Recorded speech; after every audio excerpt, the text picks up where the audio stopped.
So the patient panel here is really interesting because all of these people have had extraordinary outcomes with their journey with cancer, and their bios are in the journal, and I'm going to let them tell their own stories. But I wanted to say that Ryan Sternagel at the end and I have been on a panel before, and that was what, 5 years ago? No. How long? 5 years ago. 3 years ago? 3 years ago. 3 years ago. So it's really great to have you back, and can't wait to hear about all your stuff. So I'm going to just share a little bit about my story. Some of you have probably already heard it, so I promise not to bore you with lots of details.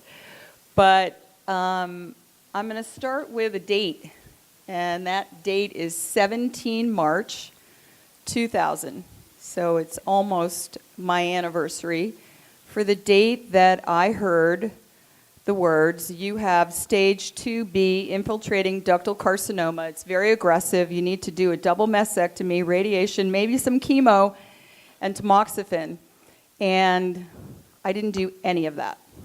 So I took 2 or 3 months off and did research when there was virtually nothing on the web except for Annie Appleseed and a few other remote websites that were able to give me a little bit of information to glean from. And it was an interesting time because it was frightening, but it was also exciting because I got to take charge and do research and understand what it was that I was dealing with. And I wanted to get to the root cause of my cancer. And of course, as we've heard many speakers say, it's many things. It's not just one thing. And it's emotional, it's physical, it's diet, it's lifestyle, it's stress, all of those things. And so for me, I took 2 or 3 months off from my job, my career, which ended pretty much at that time. Had to give it all up, give up the 6-figure income, the traveling globally, and just focus on trying to become the CEO of my own body. And I think we all need to do that. So I had the help of a friend who was an elite athlete, and I was training at the time to do races. And he said, "Julia, I'm going to help you." He was a scientist with GE, and transplant to my town, just happened to be there at that moment when I needed him. God just planted him there. And he helped me navigate through the maze of alternative medicine and also understanding the immune system and how to eat and how to put nutrients into my body. So it was a very interesting time because my doctors in Connecticut, where I'm from, pretty much told me, "You're going to die if you don't do what we tell you." So I got a second opinion at Sloan Kettering, and they told me the same thing. And then I just hit the ground running with a protocol of detoxing, juicing, raw food diet, all organic, nutrients, supplements, threw out everything in my house, all my food, microwave, makeup, cleaning solutions, some clothes, things that were just toxic, carpet, everything. And I just, for me it was like clean the slate, start over. And that's what I did. And so there were many, many things that I did. And over the last 19 years, I can tell you that what's interesting, and Ann and I often talk about this, is that you really can't waver from your protocol. I hear a lot of people that I talk with, that I'm an advocate for, even some people here who say to me, "Well, I'm just going to have that extra dessert and cheat, and I'm going to cheat on this, and I'm going to cheat on this." And before you know it, you're cheating your way back to what got you sick. So it's so important to stay the course, because what's hereditary is what we do and what we put in our bodies and our brains and our minds and our world. And so it's really, really important to, I believe, stay that course and make complete changes. Just totally turn in a new direction from the life that you had, because the life that you had got you really sick. So I was thinking about what I would say today, and I found this interesting abstract that at the time I was getting a lot of good information from other people. One of them, Dr. Ralph Moss, who did these Moss reports at the time. And so I wanted to leave you with a few things because I want to leave most of the time for these amazing people up here. That besides all the things that you already know, rest, alkalinity, don't want to be acidic, want to eat healthy, want to make wise choices, eliminate sugar, eliminate white foods, all that stuff that we all know, and really stick with it because it works, especially sleep. It's so important. But I wanted to leave you with 3 did you knows. Did you know? So did you know, women in the room and some men, that mammography is only 40 to 50% accurate and that radiation is a risk for breast cancer? So very, very important fact. There are so many other options. There's thermography, there's self-examinations, there's ultrasounds, but I had no clue. When I found my tumor myself, right here under my armpit, it was March, and it was Connecticut, and it was winter, and I thought, wow, this feels like a mosquito bite. And obviously it wasn't. Went to the hospital, had another mammogram. I had just had one in December. And they said, you're fine, it's nothing, come back in 6 months. And I said, no, I need to know, this does not feel right to me, it feels foreign. I'd been self-examining for years. There's something wrong. And they foo-fooed me, and then finally after I started crying my eyes out, they said, okay, we'll give you a biopsy tomorrow. So mammography is only 50% accurate. And the next day the doctor called me and said, first of all, I want to apologize. I need to learn to listen to my patients more. You instinctively knew, and I gave you a hard time, and I learned a very important lesson. So that was pretty cool. And I still see that doctor to this day once in a while, and we still have that conversation, and he still says to me, you changed my life. You really made me look and listen to my patients. So that was pretty cool. The other did you know is that 85% of all breast cancers are not hereditary. And, all the commercials and all the pink organizations and the run walks and all these, fake facts about, your grandmother and you and this and all this. It's all fake facts, that we're the product of our grandparents and all of this. What we're the product of, I believe, from our grandparents and our parents, or great-great-parents, is how they managed life and managed stress and ate and lived daily life. All of those things are what's hereditary and what we carry with us. So 85% of all breast cancers are not hereditary, but the pharma industry and, Avon Run Walk and all these big organizations that do all these runs, Revlon, they will make you believe that with all their printed material that it's hereditary. So don't buy into it. And the other did you know is that tamoxifen has a really dark side. And you really need to look at the abstracts, read the information. There's a lot of countries that ban it. And it is a really dangerous drug, in my opinion, because it causes a lot of secondary cancers. There's lots of data on it. Uterine, colon, ovarian, lung. So those are my did you knows for today. And I just want to leave you with one quote from this abstract, which is about 100 pages. And I took just a couple of pages that I wanted to talk to you about. So the professor that wrote the abstract that Ralph worked with, Ralph Moss, Professor Samuel Epstein, MD, Professor Emeritus Environmental and Occupational Medicine at the University of Illinois School of Public Health, and Chairman of Cancer Prevention Coalition, wrote one sobering fact, that over a period of 10 years, a premenopausal woman undergoing regular annual mammography receives about half the dose of radiation that was measurable within a mile of the Hiroshima bomb epicenter. So think about that. It's pretty sobering. Sure. Professor Samuel Epstein cited one sobering fact that over a period of 10 years, a premenopausal woman undergoing annual mammograms receives almost half the dose of radiation that was measurable within a mile of the Hiroshima bomb epicenter.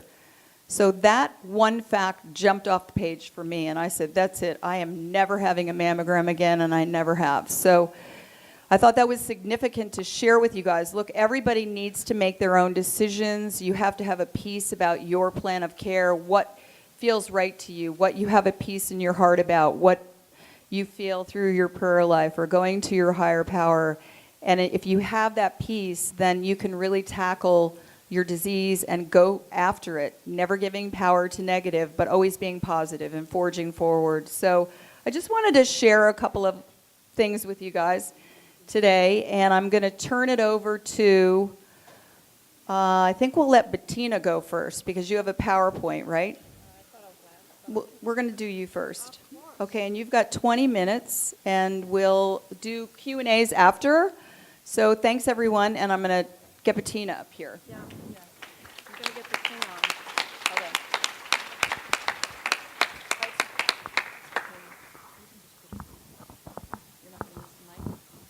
Hello, everyone.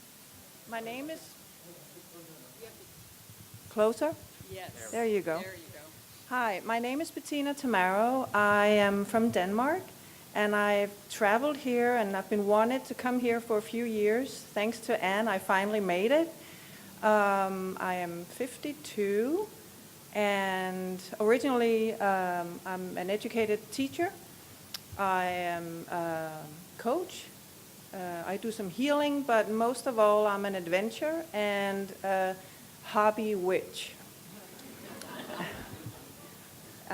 Yeah, there's so many things I want to say, and I know the 20 minutes, so what I heard before that Dr. Sauber said, Dr. Sauber, was that it was an awareness movement, and I totally agree. My goal here today is to come and share with you my way of healing cancer, and definitely not tell any of you what to do, but what I've learned from my own country is not to mess around with what people should do, but tell them what you've done and put it on the table, and then I do this. Then people can do what they need to do, and I'm not responsible for telling them what to do. I'm not a physician. My disclaimer is very important. I am not medically educated. As you will hear in my little presentation, I talk a lot about minus and pluses. It's because I don't know all the right words for all the details in it, so I kind of made a kindergarten presentation. Not a lot of words, a lot of pictures, and excuse my language, if I say anything that you don't understand, please come talk to me afterwards, because you might be right in not understanding it. My story is in 2001, I thought I was a normal, energetic, active woman who did all the right things. I was exercising a lot. I was almost an over-exerciser. I had follicular lymphoma and received radiation. And at that time, I had no clue or no idea about any alternative methods at all, any toolboxes or anything. I just kind of went blind into the little conveyor belt of treatment, and that was fine at the time. After 13 times radiation, I went for checkups over the years, all again and again, got my blood work done, and then again in 2012, I received another time of follicular lymphoma. And this time, I had 3 children. I still have 3. But my son was 4 months old, and my 2 daughters were 5 years and 11 years, something along those lines. And I remember the doctor looking at me, because he called me up and he said, yeah, you come on in for your answer. And he said, you have follicular Keim center lymphoma stage 1. I was like, huh? And what does that mean? So I basically freaked out and decided not to tell my kids what I was going through because I had no idea. So what I decided at the time, I was undergoing a clairvoyance education and healer and all this voodoo stuff, and I called my teacher and she said, Bettina, read this book called The Journey by Brandon Bays. It's about a woman who had a big lump of cancer, and it got all better fairly quickly, 6 weeks, I believe. I might be wrong. So I decided, I'm a spontaneous girl, so I decided that I was going to heal my cancer in 8 weeks. So I was going to write a book called 8 Weeks for Christmas, and this was the 8th of October 2012. Just so happens it ended up taking 2 years. But after those 2 years, in the beginning, I started doing anything and whatever you told me, that's what I would jump like a chicken, I would jump like a chicken. Whatever anybody said could heal cancer, I would do. And I ended up doing this for about a year until I realized that I needed to take control in me and not let all the right answers be outside of me. Which way? This is how I felt. I felt like Peter Pan, windy, standing on the edge of the water, and I had the conventional treatment in the back of me, and I had the alternative in front of me, so I decided to jump in the ocean, not having any idea where I was going to go, if I was going to be eaten by a shark, or the dolphins were going to play with me all along to the shore, where I could be healed. And you are all familiar with the fear, anxiety, worry that everyone has. And so I also cried at night. I also was scared, but I decided to say no to radiation. So I had no radiation, and 2 years later, I am what they say cancer-free, but that's a big fat lie because everyone has cancer, as you all know. And I decided to go the nature way. And this is, the doctor was speaking earlier, Dr. Sauper also was mentioning that Otto Warburg, I believe is his name, in 1930s, this is not news about cancer, that the oxygen and cancer are not friends. There's just a reason why we're not hearing it, in my opinion, but I won't go any more into that. But I decided to go on Google and was like, Google help cancer. And on the internet I found this Marcus Freudemann, I believe his name is. He had this DVD called Cancer is Curable Now, which I believe a lot of you are already familiar with. But that was my aha moment at the time. I saw that, I lived it, I decided to go with it.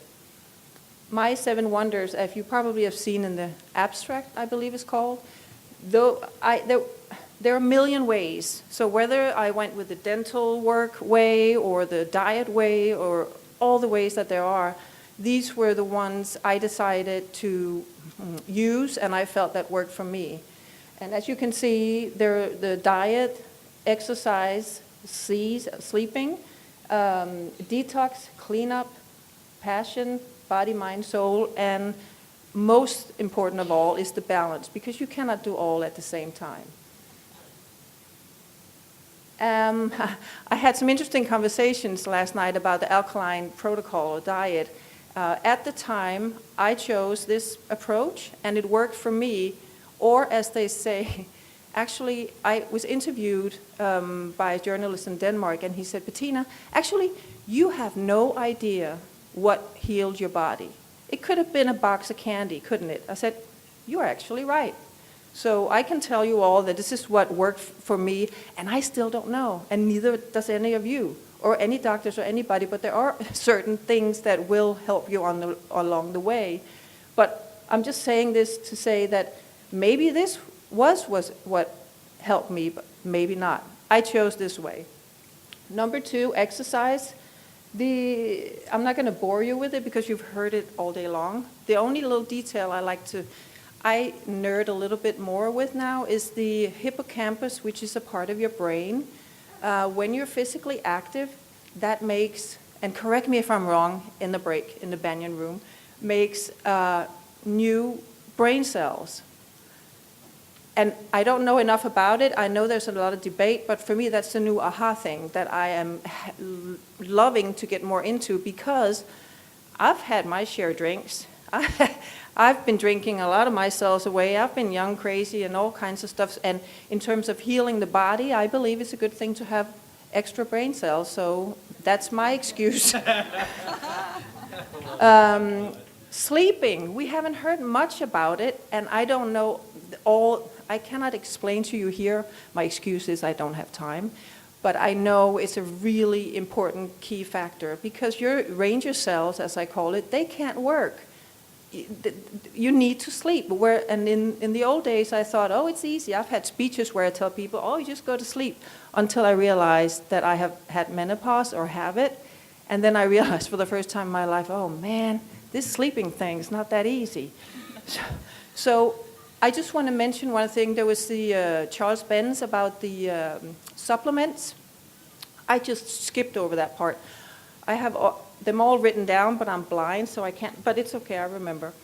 I take vitamin A, I take vitamin B, I take B12, I take vitamin C. I've been up at eating about 10 grams in one day and had the shits. I do zinc, selenium, I guess you call it, magnesium. I do 800 to 1,000, depending on how many toilets there are around the places that I am. And then I do, I don't know how much time I have left. And then I collect, oh, that was in the back. I collect herbs or weeds or whatever you call it, the things that comes up from the ground, dandelions, nettles, and seaweed, what else? Rose hips. I dry it all. I'm a little witch. And then I make a powder of it with my NutriBullet. NutriBullet is the new thing in my mind. So those are the supplements I take, along with sleeping a lot. And detox. You all know the pesticides, pollution, but what I've done is also, I have been doing the intermittent fasting. I also have used or chosen the massage therapy, just going to a regular massage. Infrared sauna, where I live in Denmark, there's I forget what you call it, it's a pool that's in a house, and you pay money to go in and swim there, all the worst chlorine in the world. But I still choose to go there because I believe there are more benefits than they outweigh the risks. I might be not true, but if I believe it, me and placebo are going to have a party in that pool. Then the rebounding, number one, if you have lymphoma like I've had, I was advised to do that 20 minutes a day. For me, that's not doable, because you do on a rebound 1 minute and you know what I'm talking about. 20 minutes is a long time, but if you put your blinds down, put some music on, then you can do rebounding, and you can actually do your own little choreography and have some fun with it. Yeah. Enjoy your passion. This is the best part. I'm so happy the word Dr. Sauber was mentioning, psycho-neuro thing, immunology. I didn't know the word for it, but I've lived it. So I love having fun. I love adventures. I actually joined the Survivor program, the thing where you leave people on an island and they're all alone and have no food. I joined that while having cancer, and you're all thinking, I think, she's crazy. Yes, I am. But I asked my doctor first, and he said, go for it. And then I decided that was going to be the greatest. Yeah, you're all wondering, what are you doing? It was a good detox. There was a lot of physical exercise. I was being challenged, and I had loads of fun. It wasn't all fun, but for me, that's the important part. I made that choice. I had fun, and for me, that was the right thing. That might not be the right thing for you, but for me, it was. And the important part is you choose what you want to do.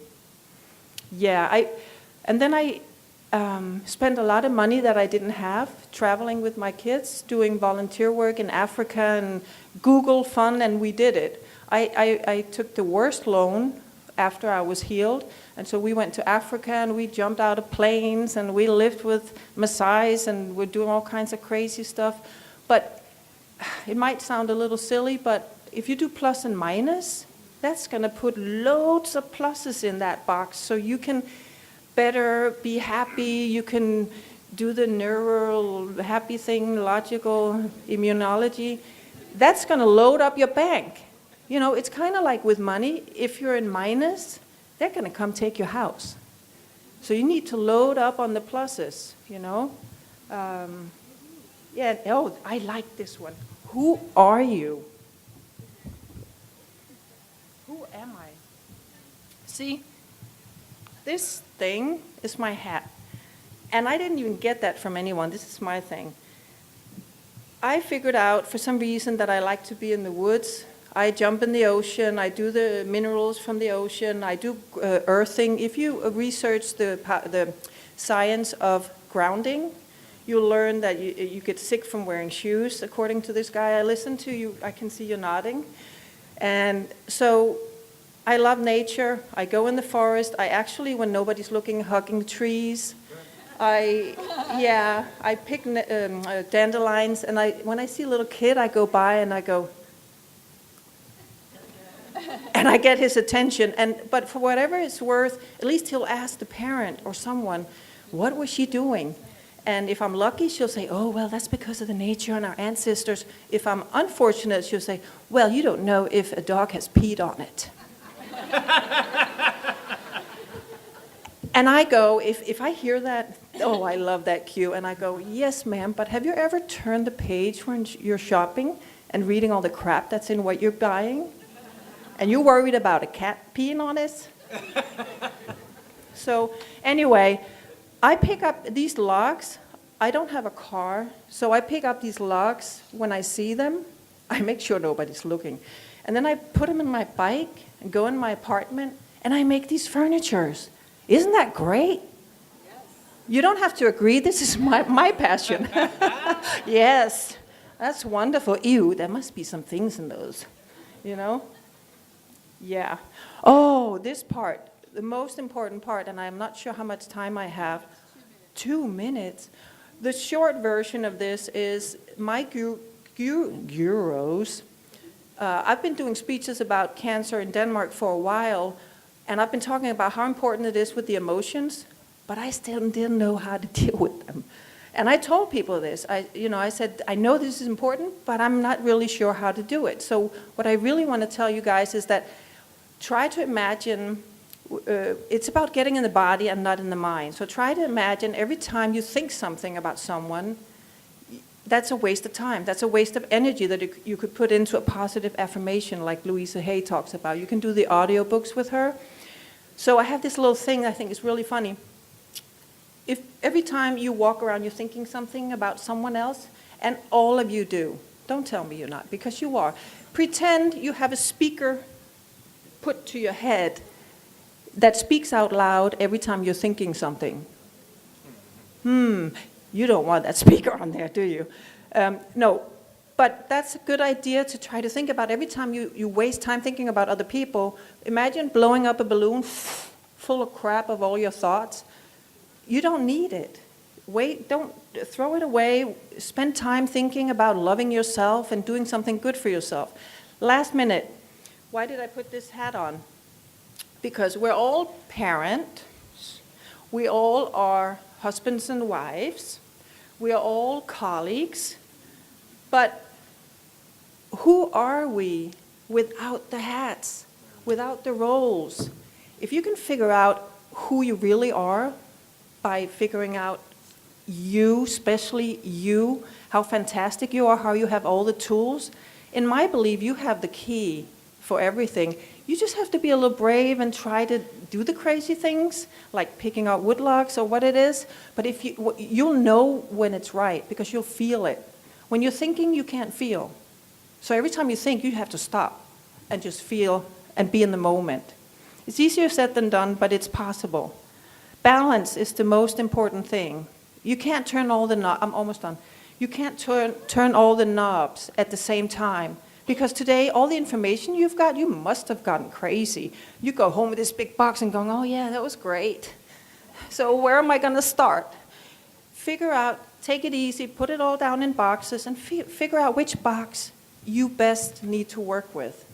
You need to clean out your mind just like you need to clean out your house. You have to get out the trash, otherwise you can't put new furniture in. Same with your body. Thank you.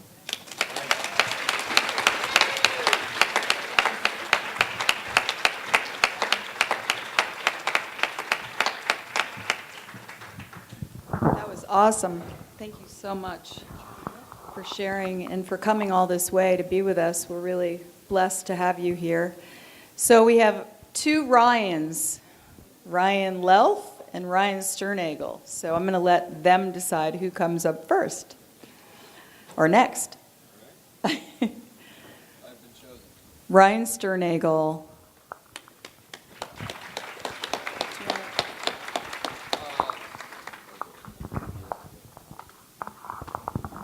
Doesn't he look like CIA? Like I just feel like I'm with the CIA guy. I think I once said I'd rather be in the mob than the CIA.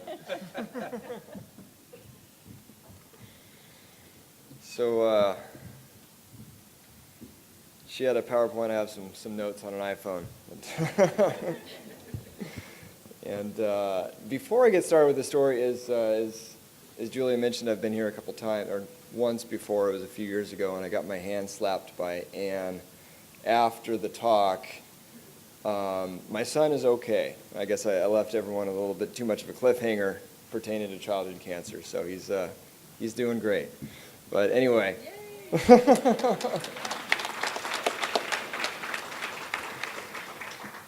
So that's the long and short of the story. But yeah, in 2013, my son was born, and my wife and I were already getting into a lot of this stuff. We were getting rid of chemicals. We were eating organic mostly. We somehow had a magical bubble around like restaurants. Like somehow that, didn't, whatever they were using was fine, but we don't go to restaurants much anymore. We got rid of EMFs, electromagnetic fields, and we were just getting into health stuff. I was doing triathlon, she was doing CrossFit, and we had our baby, and trying to figure out how to make him the healthiest he could be, and things were going great. And then about a month before his first birthday, my wife Teddy felt, and his name's Ryder, my wife felt a lump in his back when she was breastfeeding him. And you couldn't feel it, like it wasn't just there, but if he was bent over in the right way, like when he was breastfeeding, you could feel it.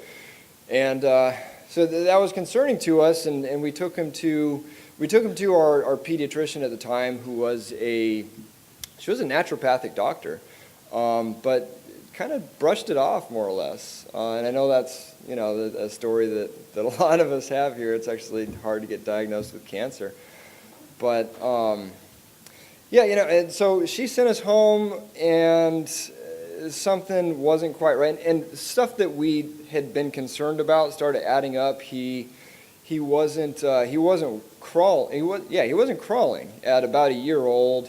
He had stopped growing at about 6 months, and so just those two things combined with, he couldn't handle solid foods as well, which was getting to be kind of questionable. So all this stuff combined with a lump in his back, we were like, she was trying to send us to physical therapy and for the crawling thing, and occupational therapy to teach, and she made him feel bad about breastfeeding. You need to be feeding the kid turkey or something, and I don't know. But anyway, we kept pressing. We got admitted to a hospital. Turned out to be a physician's assistant. He took a blood test and sent us back home. That didn't feel right. And finally, we talked to an orthopedic doctor, because that's all we could get into, to give us an ultrasound. And then, sure enough, there was a mass of some kind that we needed to rule out as being something bad with an MRI. And I think actually by this time, my wife had been just Googling around on the, Dr. Google, and had come upon neuroblastoma, which she was convinced at that point that we were dealing with neuroblastoma based on the location and just everything that was going on. As neuroblastoma is childhood cancer. And yeah, so when we got the ultrasound results, they said we needed to come back for an MRI. At that point, I just assumed the worst and started just ordering anything I could. Must have spent a few $100 in overnight shipping charges just to figure that if it was something bad, we'd be off to a running start and off to the races. And then so we started messing around with giving him supplements and stuff, and I'll get into that more in a minute. But so we got the MRI, and I think it was supposed to take a half hour, and a half hour goes by, and 45 minutes go by, and an hour goes by, and I see people kind of walking past our room with just kind of weird looks and stuff. And finally, it was a doctor. She's a lady, and her nurse came in, and they both had tears in their eyes. And I'll never forget the words. They said the lump that you guys felt was just the tip of the iceberg. And so he had a tumor inside of and growing out of his spine, and it was bigger than his kidneys. A couple secondary tumors off of that were also quite large, and they had all metastasized into his bones. So yeah, that wasn't wasn't what you want to hear as a parent right before your son's first birthday. But and I kind of remember that like it was a dream. It's hard to really pinpoint a lot of stuff. But I do remember just knowing that we were gonna figure it out.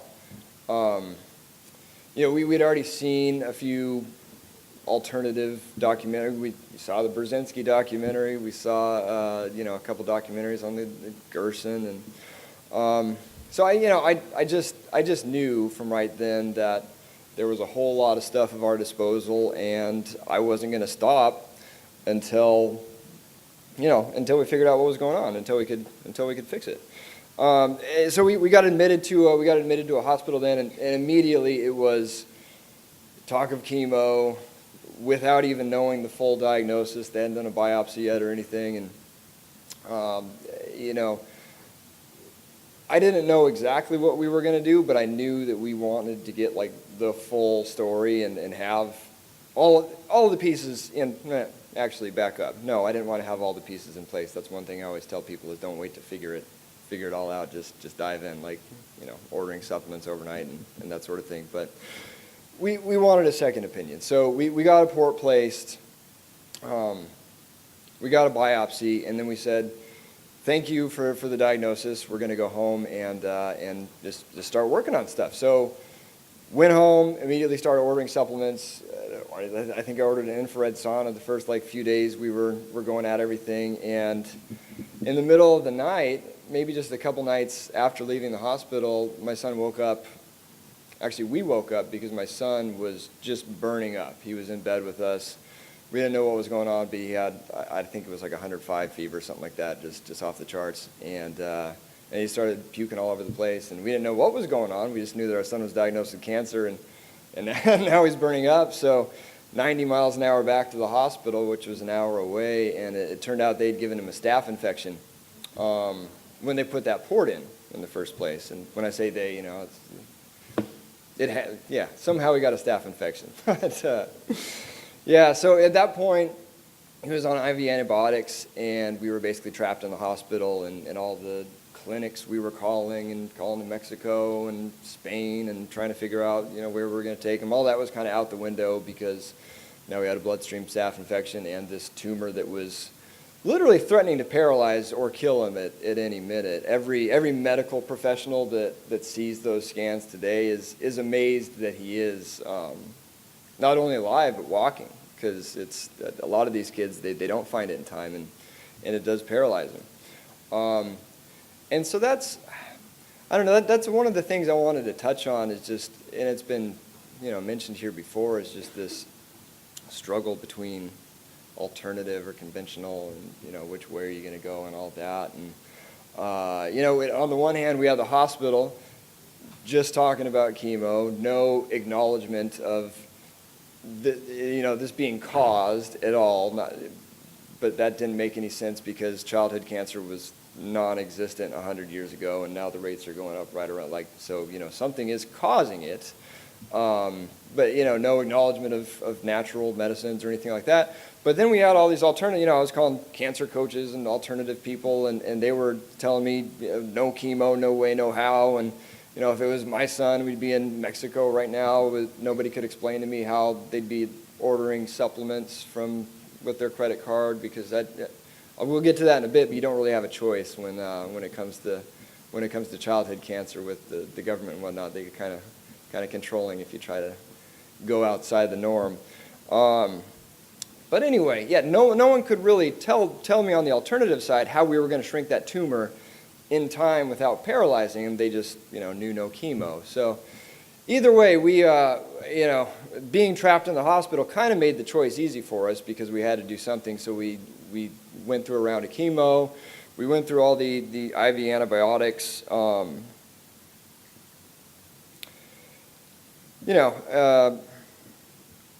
notes on the phone are failing me. But so we went through all the antibiotics. We got back home, and then we just kind of went back to work. Our house kind of looked like an alternative cancer clinic. We had, the infrared sauna. We got a Rife machine. You guys probably know what that is if you're at this conference. But, but you can't, you got to sit in front of the thing for a few hours, but trying to get a 1-year-old to sit in front of like a beaming light for several hours wasn't really happening. So I set it up by his crib every night, and we got that going.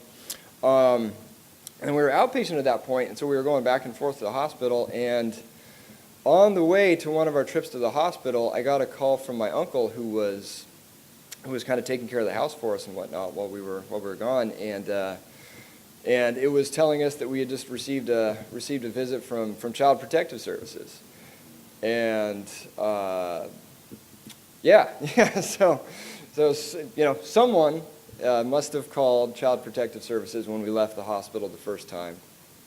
And so then we were all of a sudden in an open CPS case with I think it was medical neglect and child abuse, even though look at my bank account after ordering all these supplements. It was no neglect going on. I can probably see that. But and so then we were dealing with that, and of course everyone was like, "Oh no, we didn't call. I don't know. That's weird."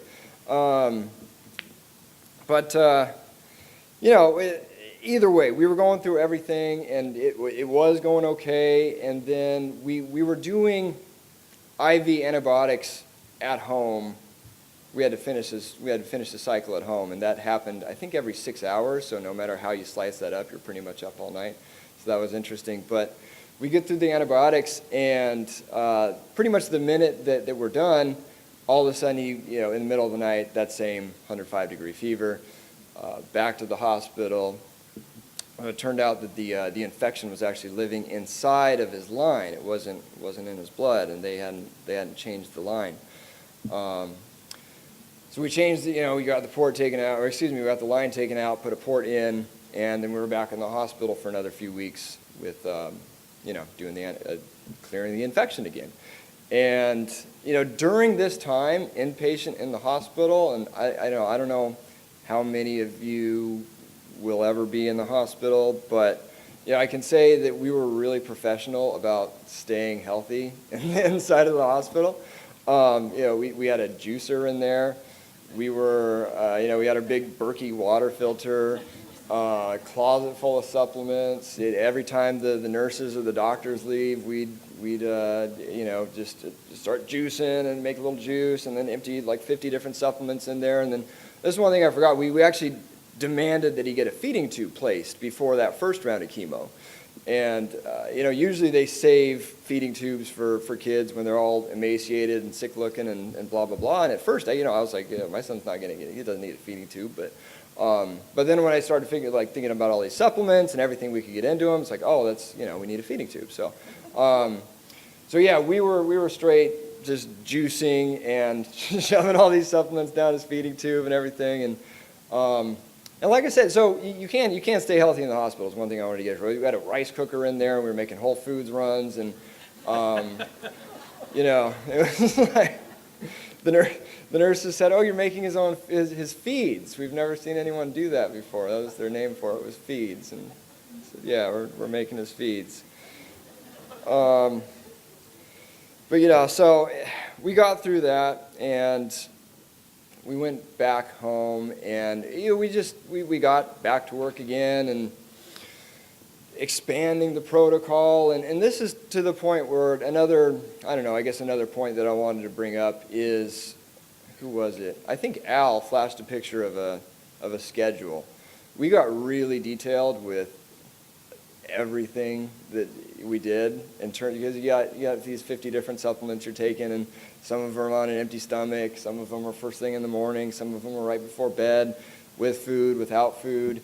So that prompted the start of a schedule, and it was just supplements at first, but then it's, being outside's a good thing. And not only being outside, but being in the woods. So you probably all heard about forest bathing by now, a natural immune booster. It's one of the best free supplements you can get. So, all these different things, and grounding and cold showers, and yes, I think there's a video. We might have taken it down, but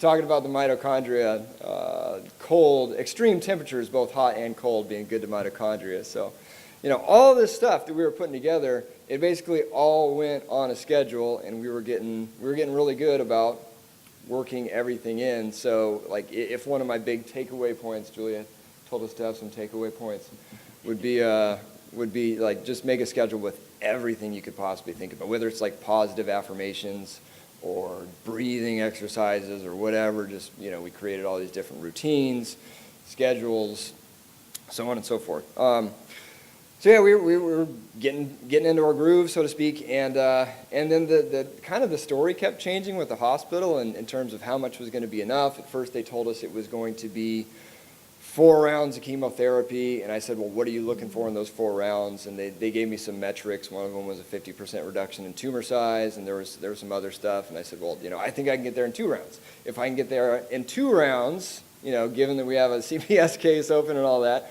will you let us stop and take a wait and see approach from there? And they said, oh, that'll never happen, but if it makes you happy, we'll give you a scan after 2 rounds.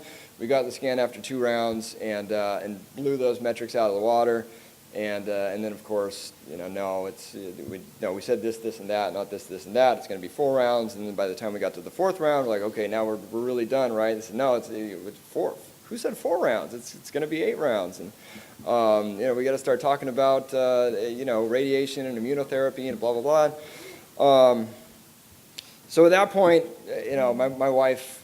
I think we were driving home from that appointment, and my wife just looked at me, and we'd kind of been toying around with Utah as a place we might like to live at some point. She just said, should we just move to Utah? And I said, yes. And then I had to move for work, and 2 weeks later we were gone. And when we were starting up with the new team, because we still had to transfer, mainstream hospitals and all that, but when we were starting up with the new team, Ryder had made so much progress in this time, more than he should have. The new guys were okay with a wait and see approach. They didn't put any stock into. That's probably too strong a word. They just didn't know anything about the natural stuff, but they were open enough to think that maybe Ryder had enough chemotherapy after those 4 rounds. So. We took a wait and see approach and agreed that if it got out of control and we couldn't handle it, then we could turn on a dime and go right back to the conventional stuff. And that was about 4 years ago now, and that's the last he ever had of any conventional treatment. And we found out that the standard for his diagnosis was 8 rounds. So the 4 rounds thing, maybe that's what we wanted to hear or something. I don't know. Them telling us what we wanted to hear, but so yeah, that was the last time that he had any conventional treatment.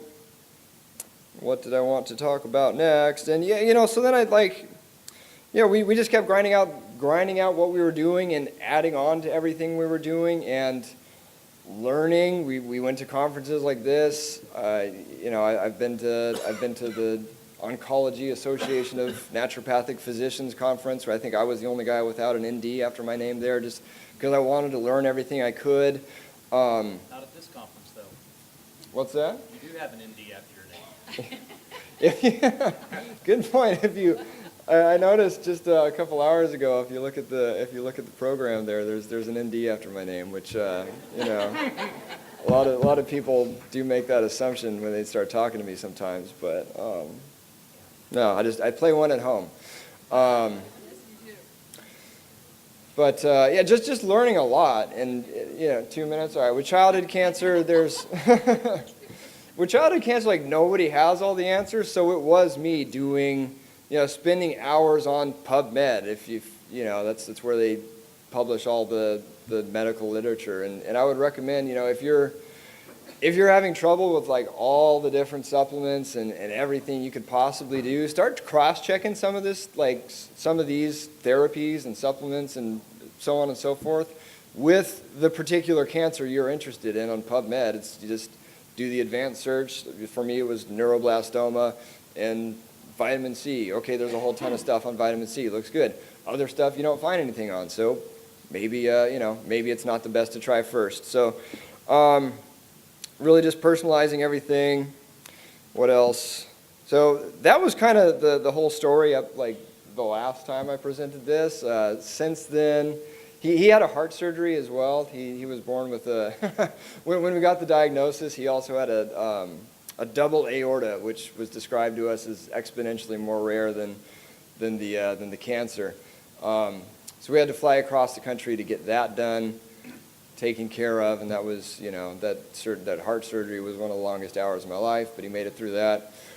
Picked up a high-functioning autism diagnosis along the way. He's now, I don't think he was born with that like the cancer. I have a feeling he's just more susceptible to toxicity from chemotherapy and all that good stuff. So, but he's also kind of a savant and he can memorize lengthy Bible verses and say the 50 states in alphabetical order, and so he's coming along just fine there, and we're now researching all that good stuff. And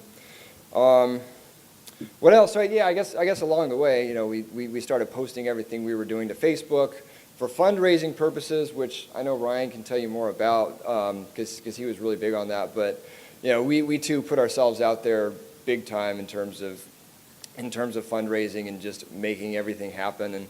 And while childhood cancer pages are fairly common on Facebook, not all of them are featuring a 1-year-old getting IV vitamin C infusions and green juice slammed down his feeding tube. So ended up leading to a following and a website, and then just given my wanting to learn as much as I could, I ended up starting a podcast where I interview integrative doctors and researchers and that sort of thing, just because before I was begging them for 15 minutes of my time. I thought this was kind of dumb. I'll just start a podcast and I can talk to them as long as I want. So I did that. That worked out really well. And what else? I mean, since then, he's got a remaining mass in there, so we're still plugging away at it. It's ticked up a couple times over the years, and then we've doubled down on everything we've done. I don't know if this has been mentioned before, or if this is too woo-woo even for this kind of conference, but we've worked with a couple energy workers along the way, which crazy stuff. They knew things they weren't supposed to know, and she said she was removing heat from Ryder one time, and he just woke up in just a pool of sweat over the time that he said she said she was doing it. A couple different gals, just lots of crazy stuff happened there. So faith-based, of course, Julia. I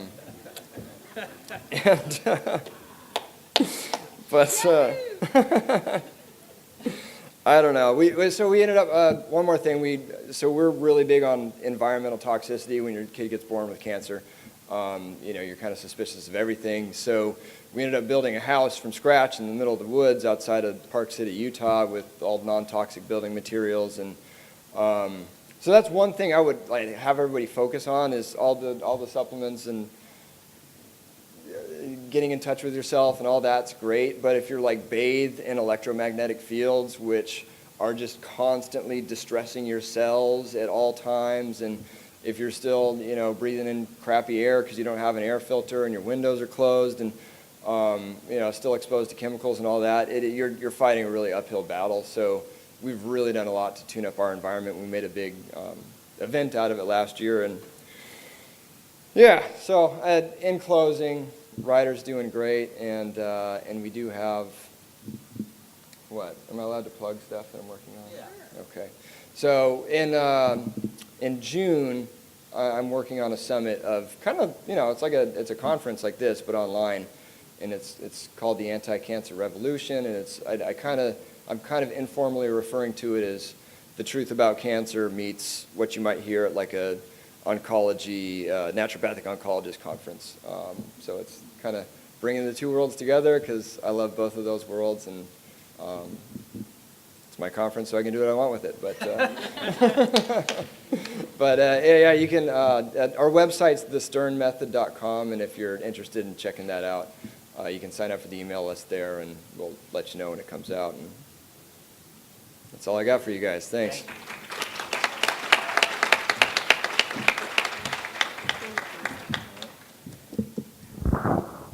So I met Ryan 3 years ago, and I've been following him ever since. And I so enjoy looking at his Facebook page and seeing this little boy taking all the supplements and nutrients and juicing and all this green stuff and eating it with pure joy and swallowing all these things with just a smile on his face. So you're an amazing parent. You and Teddy are amazing, and you have to look at this little boy. You have to go on his Facebook page and just see what he has done to save his child's life. And he is going to grow up to be an amazing doctor, nutritionist, healer, whatever. Oh, right, yeah. He's got a really special calling. So thank you so much for being such a great father.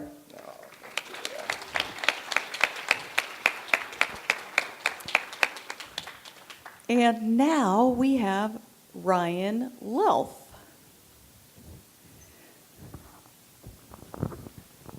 Thank you. So, just a little bit about me real quick. I'm Ryan Lelf. I'm turning 39 this month. My wife Caroline and I are high school sweethearts. We just celebrated 19 years a couple weeks ago. We have 3 children. I call them the A-team. My oldest son Addison's 13, and my daughter Atlanta just turned 9, and my little boy Arthur is 7.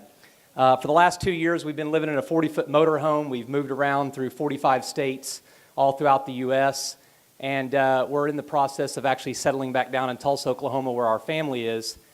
But I just want to say before I get started that the biggest thing I hope to communicate today is just how much gratitude I feel pretty much on a moment-by-moment basis. And to just echo what both of those great speakers had to say is that all of us are just sharing from our life experience.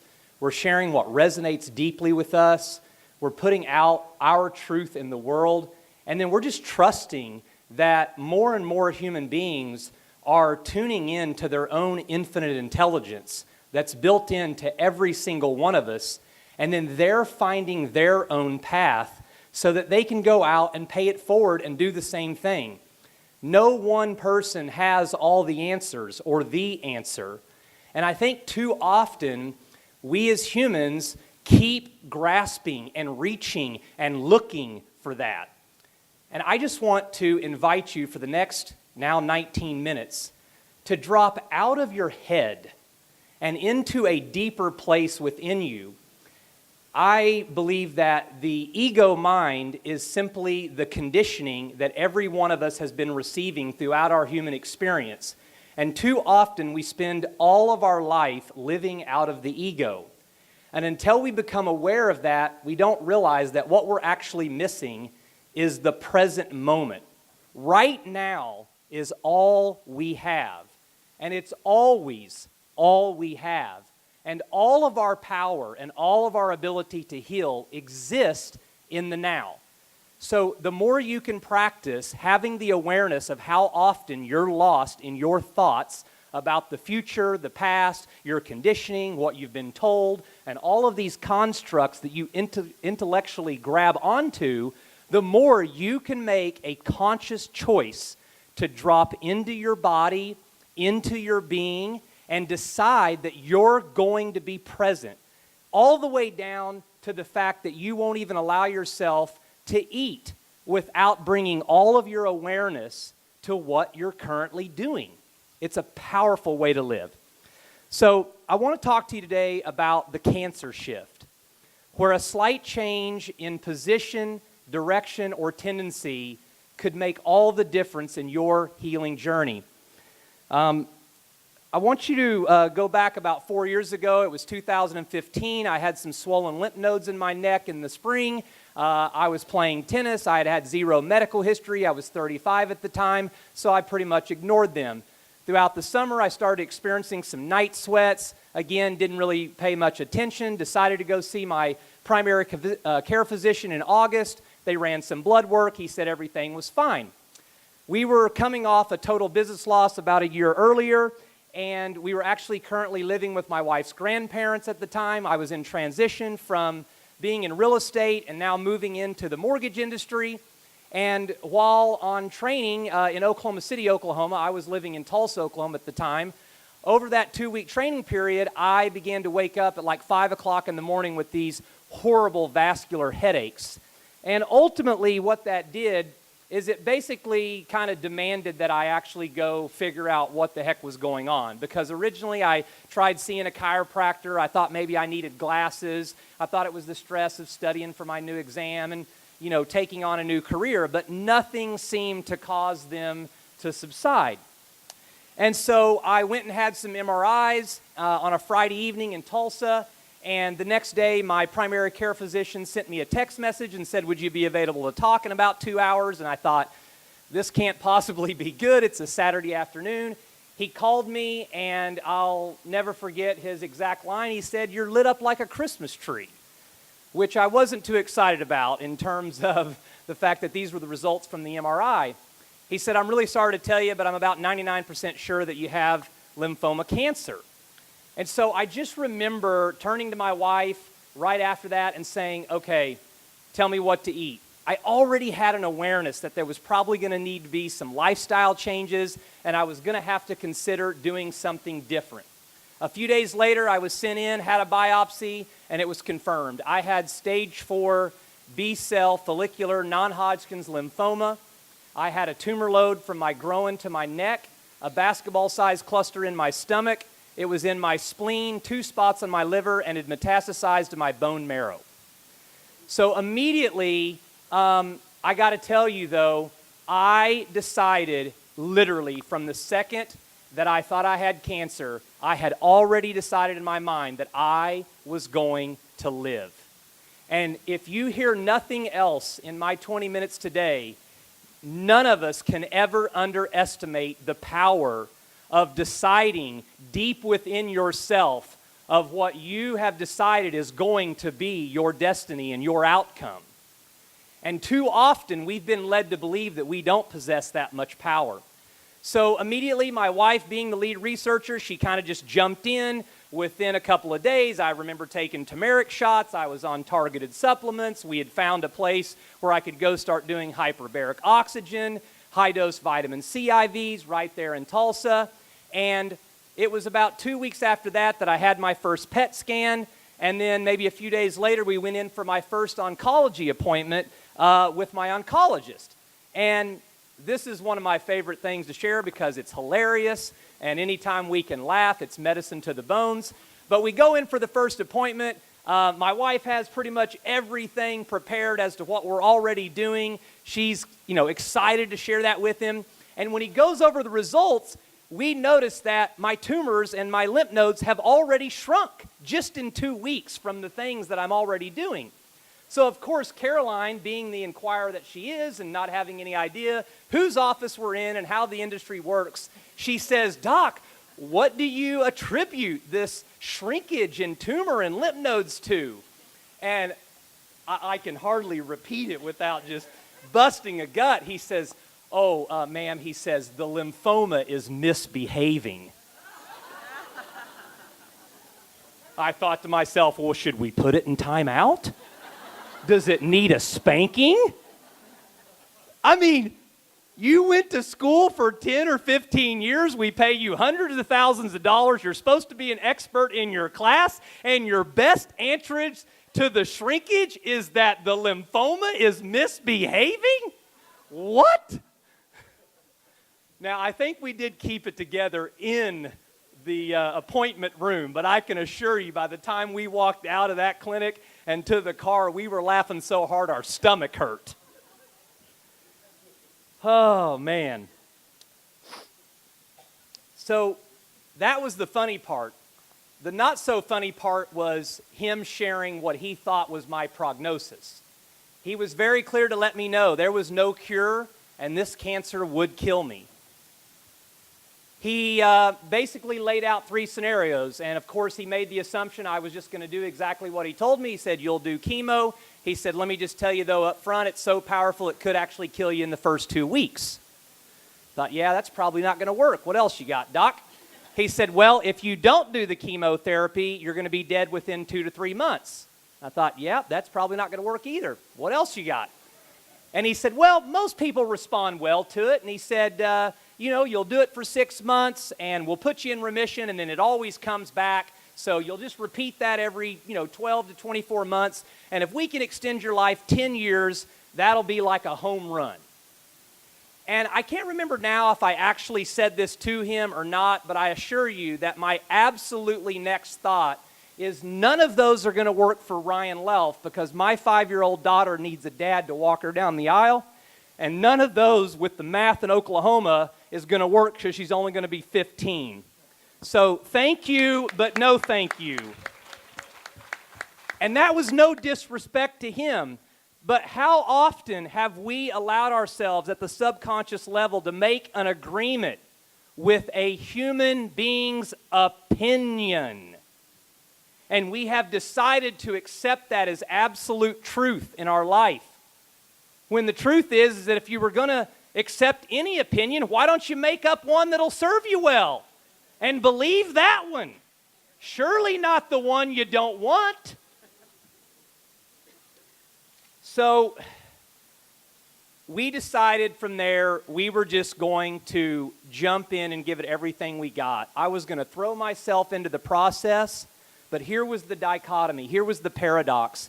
I early on surrendered to the outcome possibilities. I made peace with death. I was not in denial. I've never thought for 1 second ever that I was going to die. But I was very clear that that reality was in existence and could happen. And so we just began to explore everything through the internet. A couple of weeks later, I found myself at a clinic in Tijuana, Mexico. And the truth be told, we kind of just threw everything plus the kitchen sink at it. I think that's just, you don't know exactly at the moment. Of course, with the wisdom that I feel like I have now, I might have taken a little bit of different approach. But people ask me all the time, would you change anything? No. Do you have any regrets? Absolutely not. I'm alive. I'm well. I'm healthy. I'm thriving. I achieved what I set out to do. I can't even look at anything as a mistake because honestly, it's all there for the beautiful unfolding of the growth and evolution of us as a human being. And that was a really, really big deal. So a couple of things that stand out for me in my first adventure with cancer is there was about, 4 or 5 months into the journey, a time where my wife Caroline was just having a lot of emotional breakdowns, which, perfectly understandable. But it was just getting to a point that it felt like it was like this detractor. And I remember one time being in the hospital, and I'm just kind of one of those human beings that if I see an elephant in the room, it's just time to address the elephant in the room. Like, I had decided that running and hiding and not facing the elephant in the room, that really hadn't served me well. Maybe that was partly why I was sick. And it was time to do that. And I just remember pulling her over to my bed after we had had a few visitors that day, and I just said, it's time to talk about me dying. It's time to face it. It's time to deal with it. So we had, long talks from an emotional standpoint. We did all the proper adult things. We got all of our financial affairs in order. We did everything we felt was the right thing to do to set her and my 3 children up if, God forbid, that was the reality. Now, a lot of people might think, well, that's a sign of doubt, or you're not having faith, or you're giving up. I don't see it that way at all. I felt like I was doing the absolute most honorable and respectable thing that I could do for my wife, who had to consider that she might be a widow in her 30s, being a single mom, and knowing that I had been the breadwinner our entire married life. That was real for her. And I don't think that being a person of faith or believing in a positive outcome or taking all the right measures or seeing yourself well is detracted just because you do something that's practical or reasonable or honorable. And so all I can tell you is that I created a space and invited my wife in to do her own interior work. And I just remember maybe a week or two later, one evening she had put the children to bed, I was back at home and I was stuck in a recliner. Because if you haven't seen the pictures, like I lost 50 pounds. I had this ascites problem where my belly was extended for 7 months. I had double pleural effusions in the lungs. Like I looked like death, okay? And so we had a pretty rough stress. I mean, she was like a 24/7 caretaker all the time. I couldn't get out of bed and didn't even leave the house at one point for 5 months. So this one evening she comes in and she's got big old tears flowing down her face. And she asked me to set my phone down, and she sits by me, and I'm in the recliner, and she asks for my hands, and she looks me in the face and down my throat and into my heart, and she says, "Ryan, I will be okay if you die. The kids will be okay if you die." And I cannot even begin to tell you what she did for me that day, because the release and the burden of the weight that I carried on my shoulders as a father and as a husband was gone. She gave me permission to die that day. But what I discovered is when you give someone permission to die, including yourself, you equally give yourself permission to be fully alive and to be present. And to let go of fear, which is always about some construct of the future that you're just thinking about in the ego-conditioned part of your brain, and you have forgotten to drop down into the deeper place of yourself. The second part that stands out to me was raising funds. Maybe it hasn't dawned on you that fundraising could be an incredible option for you. Even though I've done a lot of alternative stuff, I have done some conventional things, and even with my insurance, $30,000 has been my out-of-pocket cost. I didn't have $30,000 extra dollars. I sure as hell didn't want to put it on a credit card. So I think so often we discount something as powerful and as simple as asking others for help. And I really want to invite you into that space, not because I have an incredible fundraising course, which I do, and you're welcome to purchase it, and it could help you a lot. But really more because you need to ask yourself, why are you so hung up on trying to stand up on your own 2 feet? Why do you have a story in your head about what you think people are thinking about you? Why have you decided to allow yourself to think that there is a sign of weakness in you because you're ill? Why are you so afraid to ask for help? Could it be maybe that you picked that up from your mother? Or maybe your religion? Somewhere along the line, you got handed some unconsciousness. You made an agreement within you, and you are now living out of something that is an illusion. It's not even true. And if you would be willing to dive into that kind of work, you might be able to take something as simple as setting up a crowdfunding site, putting your story out in the universe. And in my case, I had over 800 different people donate. I've raised over $200,000 to save my life. And I've probably never met 750 of them. And they didn't know me prior to cancer.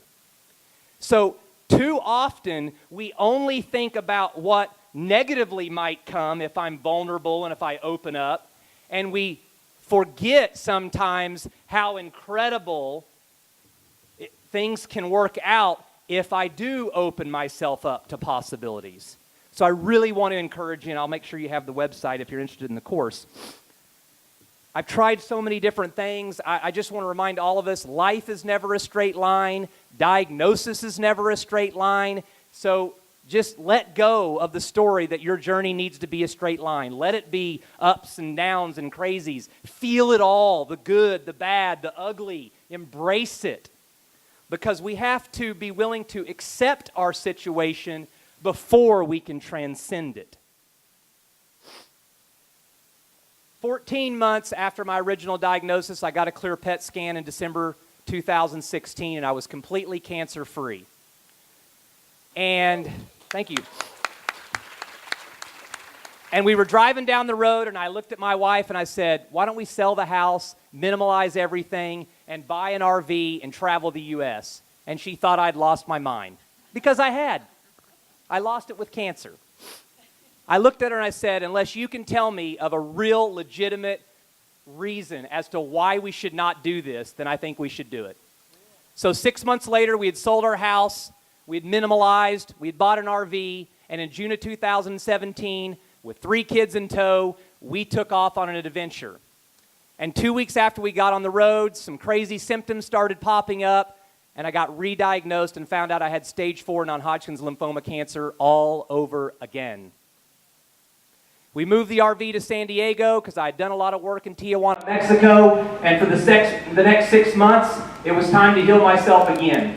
Originally, it was a huge blow to my ego because I thought, I'm the one that did everything most people aren't willing to do. This surely cannot be happening to me. Once I got over my ego, opened my arms up to God and the universe, and said, what message do you need to communicate to me now? What is there for me to learn? And that's when I got introduced to the illness model. That's when I started realizing that everything on the outside is a mirror reflecting back what is going on internally. And I realized it was time for me to do the real deep interior work, the facing of the fears, the letting go of resentment, the stop being angry at what happened in a business 3 years ago, the stuff I was still pissed off about because my brother-in-law had done it to me in 2011. It was time to let it all go. And what I learned about the illness model is that too often we subconsciously realize that when we're sick, for many of us, it actually means that we get more love and attention. Often the love and attention that we feel like we deserve that we don't get when we're well. And I truly believe that on some level I recreated the second cancer because I got addicted to that. And I had not healed my emotional wounds of deciding that I could decide that I am valuable, I'm worthy, and I'm lovable. And I could stop looking outside myself for someone to constantly affirm that. And so it's been a little over a year. I knew I was cancer-free in January or February. In May of last year, I had another PET scan because they required it in order for me to get my port out. And all I can tell you is my oncologist hadn't seen me for 6 months, which I had a new one in LA. And he just stared at me over and over. It was like awkward. I'm like, dude, what is the deal? He just could not get over the transformation. The PET scan was so clear, he didn't even go over it with me. He literally looked at me and said, so what do you plan to do with the rest of your life?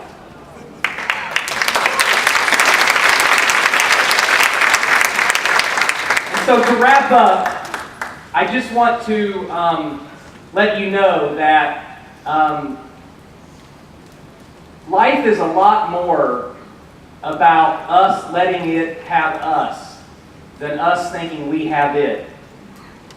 And one of the things I really have learned so much in these last 3 or 4 years is that I had resisted that life flowed downstream. And so I was in my lifeboat with 2 oars, paddling my ass off, trying to get somewhere that I never was intended to head in the direction of or go to. And these 2 adventures with cancer opened up the opportunity for me to have a paradigm shift. I threw those oars aside, allowed my lifeboat to turn around, and I've been floating downstream for about a year. Because I know for a fact that whatever you imagine, whatever you're willing to agree with, and whatever you decide is going to be your outcome, if you will be relentless in holding to that, it has every single opportunity to manifest as a reality that I believe one day you will start having deja vu. And what I believe deja vu is when you have already imagined how your life's going to be so clearly that when it actually is, it feels like you were already living it before.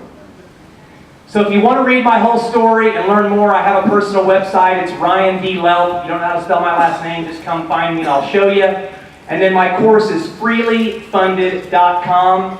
And it's really just about you being able to raise the money to heal on your own terms so you can be true to yourself, because that's going to be important for all of us to heal. Thank you so much for your time. God bless you all. I love you.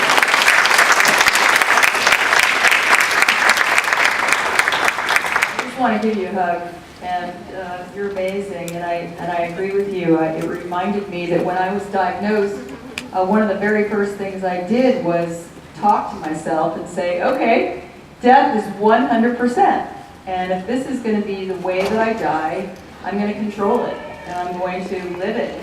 And in my mind, that meant going to Tuscany, renting a villa, eating pasta every day, and being in love. So I think you're right. I think you have to have that vision. So if you'd like, if anybody has any questions for any of these amazing people on the panel, we're going to open up the floor to questions. If you'd like to meet with them individually afterwards, they're available, they're open. I want to thank you, Bettina, for being with us. Great job. Love the hat. Ryan. So anybody have any questions? Hi, Rick Shapiro.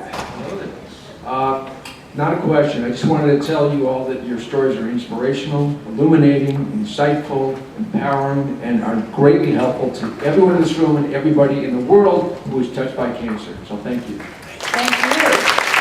And Rick has actually written a book about such things. Does anybody else have any questions or comments, or would you like to, should we close it down? Do you want to make a comment? Yeah, because there were so many things I wanted to say that I kind of forgot, and I had on my notes and I didn't read my notes. One thing I kind of got very upset about in my own situation was I didn't have enough money. I didn't have enough money to buy the supplements and to go to Mexico and to all these things. I didn't have enough money to buy organic. So I just got really pissed off. And I decided, that's not fair. This is not happening. So instead of the intravenous IVs, I bought the whole tablets, and I ate my way through them. I did buy organic fruits all the time. When I did, I was real happy about it. I did the whole thing about it. So what I really like to also remember to tell you all is do the free things. Do the free thing. Take your shoes the goddamn fuck off. You know? Go out there, hug a tree, enjoy yourself. Every time you think, stop up. Oh, I'm thinking again. That means I'm not in my body. And I know you probably listened to Louise Hay also about the ego. That was the one thing I wanted to say. And also, figure out what it is that you can do. Because we're all different. Kind of like flowers. Not all needs the same terrain. Some flowers need more water, some doesn't. Some needs the sun, some doesn't. That's why we're not all the same. I have loads more to say, but I don't want to take all the time. So, yeah. Thank you so much. Have a great evening. Don't forget about the movie, 8 o'clock, right here, popcorn. Oh, question. Sorry. I do have a question. Maybe the last speaker kind of answered it, but as far as the follow-up checkups that we all have and the blood tests, I mean, I don't have a problem going to take an MRI or a breast ultrasound or an abdominal ultrasound, but now when I think about going to do a bone scan, I get crazy. So what do you guys do, or what did you do when to prepare yourself psychologically, or to go into that, or can you tell me anything? Well, first of all, I don't think there's a right answer, and I don't think there's a wrong answer. And my perspective is that I think we fall into the trap of thinking that we're going to make an irrevocable mistake, and I just don't. That doesn't exist in my world anymore. There is no such thing. So I just have to keep trusting myself. And there were times that, yes, I chose to go ahead and have a scan, and I would prepare myself emotionally, and I would just remind myself that it was all going to be okay, and I was consciously making this decision, and that was what was going to be best, and we would take the information. Right now, I don't go to the doctor, I don't have any scans, I don't have any interest in that. I'm in tune with my body, I'm real clear that I'm in the present, I'm living, I'm thriving, and that's where I'm at right now. Maybe that'll change down the road. So I think you just got to keep coming back to that maybe what we're all out of practice on is that we've never really learned to trust ourselves. We have always thought we had to trust something outside of ourselves. And maybe the biggest message disease is trying to invite all of us into is you are enough. You can figure it out moment by moment, decision by decision. You can decide this time to do it, and maybe another time you can decide not to. And that's how you know what is right. It's not here, it's down there. Go deeper inside of yourself, and then be okay with it, and get out of the construct that there's a right decision and a wrong decision, and someone was going to be able to help you confirm which one you were making. And Thank you so much. And also, I want to say, I remember in the beginning when I realized you have to eat plant-based and all this alkaline, and I say all this because my feeling was I was looking at a lettuce on a plate. And so I went 100% all the way, a bit extreme, but what I also want to say is that you don't have to eat this way, well, you have to do the right things for your body and your soul. But I now and then go in the swimming pool, I enjoy red wine, so some of the stuff that was a no-go before, when I went 100%, I was going to say crazy, or my healing route, that changed. So sometimes I'm 80-20, but I also know every action, every behavior has a consequence. It's just a matter of getting to know yourself. Oh, I'm getting out of whack, I better get back in there and get my juices and stuff, so yeah. Answer your question. Yes, thank you. I think to your question though, everybody's different. So, whether you go for a diagnostic test or not, really, you have to have a piece about what it is you need to know, the knowledge that you need to keep you going, to help you to sleep at night. So I really think that it's something you just have to dig deep for. I personally go and have tests done pretty much every year. To sort of see what's going on. So, some of us do, some of us don't. But you have to have that piece inside of yourself about your plan, what it is that you feel comfortable with. Yeah, I want to throw my 2 cents in here. Yes, please So do. I think if you're going to have a test, you need to consider both aspects. What if it's bad? What if it's good? And think about what your next step will be. I think it's a really good idea to know some next steps, because then you're not shocked or not shocked, or whatever happens, you have a plan. A plan is a good thing. If you just have a test without, then you're leaving it too open, I think. And I think it's, and there's so many possibilities that it's good to explore them a little bit ahead of time. So I think, I don't know what time it is, but I think we kind of have to wrap up. Thanks, Alicia, for your question. So I want to remind you that tonight the movie is The Sacred Plant. It's medical cannabis documentary, Cancer and Cannabis. People wanted to know how long it is. I'm absolutely positive it's not 2 hours, so is it 1 hour? Yeah, 1 hour. So it's going to be from 8 to 9. We'll have snacks in the room, and it should be really interesting. John Malanka is going to introduce it because he was involved in the creation of this program. They have lots of episodes, but this is the one chosen for tonight, Cancer and Cannabis. Also a reminder, there's a 7 a.m. yoga led by Carolyn Gross, whom you heard speak today. It'll be up in the Forum 1 and 2 on the mezzanine. Tomorrow's another full day, so relax where you can, enjoy yourself, and we really, really appreciate your coming. Thanks a lot.